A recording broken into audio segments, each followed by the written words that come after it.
میں آپ کو خود اپنا تجربہ بتاتا ہوں کہ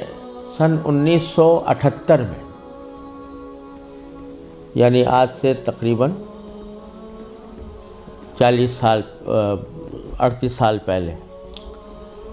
مجھے سب سے پہلے امریکہ جانے کا اتفاق ہوا۔ اس وقت سن 1978 میں سب سے پہلے میں امریکہ گیا تھا، اور ایک مسلمان تنظیم کی دعوت پر گیا تھا۔ مسلمان تنظیم کا اس وقت بہت سی مسلمان تنظیموں کا ایک وفاق تھا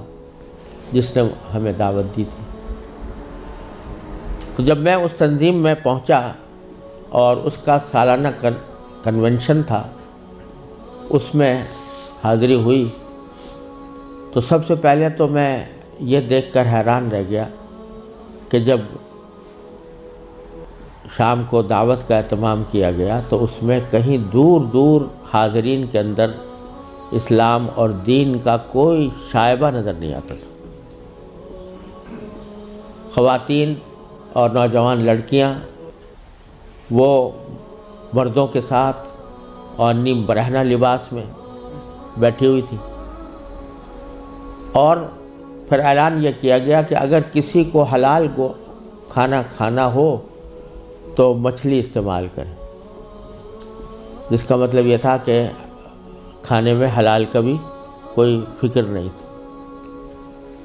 وہاں بیٹھنا مشکل ہو گیا، ہم لوگ کہیں الگ چلے گئے۔ اس کے بعد معلوم ہوا کہ ایک رقص و سرود کی زبردست محفل منعقد ہوئی۔ ایک بوٹنگ کا پروگرام تھا، اس بوٹنگ کے پروگرام میں سارا جو پروگرام تھا وہ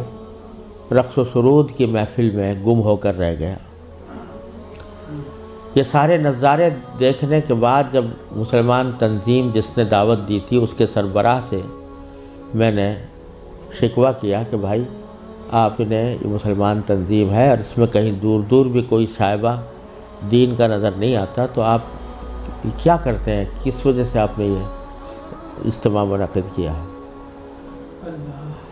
تو وہ لبنانی تھے وہ صاحب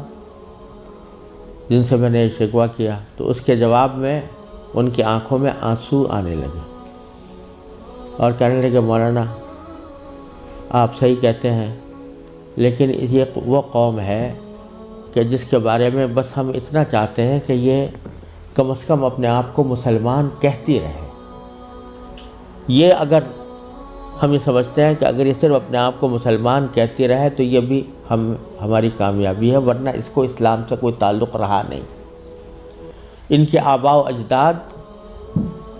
کھانے پینے کی تلاش میں، تجارت اور معیشت کی تلاش میں یہاں آئے تھے، ان کو اپنے بچوں کی تعلیم و تربیت کی کوئی فکر نہیں تھی۔ یہ اسی ماحول کے اندر پلے بڑے ہیں، اور اس کے نتیجے میں ان کو دور دور بھی کہیں ان کے اندر کوئی شائبہ دین کا نظر نہیں آتا۔ ہمارا کام صرف یہ ہے کہ ان کو اس بات پر جمع کر لیں کہ بھئی تم مسلمان ہو، اپنے آپ کو مسلمان کہتے رہو، ورنہ اسلام کی کوئی چیز ان کے اندر باقی نہیں رہی۔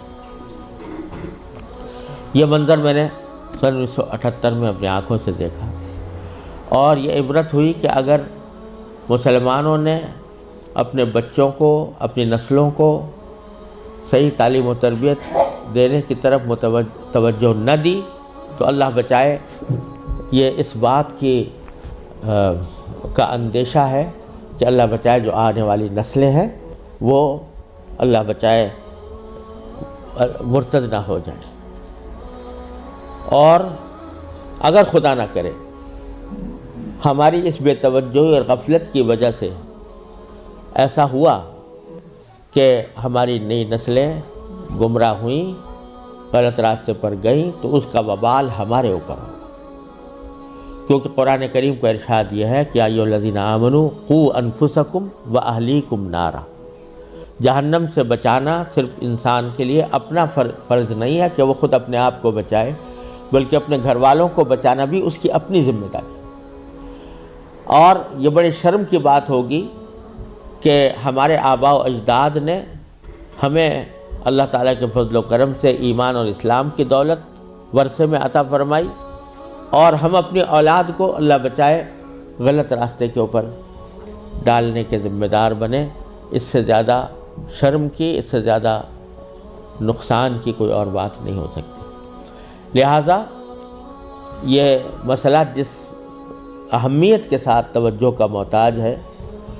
اللہ تعالیٰ کا بڑا فضل و کرم ہے، اب حالات میں تبدیلی آ رہی ہے، خاص طور سے انگلینڈ میں اور امریکہ میں بھی اب بہت مسلمانوں کو اس طرف توجہ ہوئی ہے، ادارے قائم ہو رہے ہیں، لیکن جس پیمانے پر ضرورت ہے اس پیمانے کی ابھی تک کمی ہے، اور اس کا واحد علاج یہی ہے کہ جس کے دل میں بھی یہ درد ہے وہ دامے، درہمے، قدمے، سخنے، جس طرح بھی ہو سکے وہ ایسے ادارے قائم کرنے کی کوشش کرے، ان اداروں کے ساتھ تعاون کرے، اس میں اپنے بچوں کو بھیجنے کا اہتمام کرے۔